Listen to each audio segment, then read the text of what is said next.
Inilah rekaman detik-detik tank militan Republik Rakyat Donetsk dipersiapkan dalam rangka menghalau serangan nasionalis Ukraina.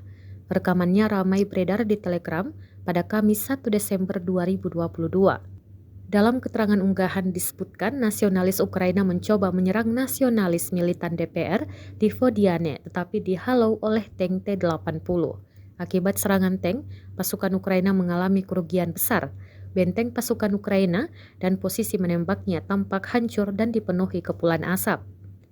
Dan diketahui perang Rusia versus Ukraina kini memasuki hari ke-281. Presiden Ukraina Volodymyr Zelensky terus menyusun strategi demi memberikan pukulan balik ke pasukan Rusia yang dalam beberapa waktu terakhir semakin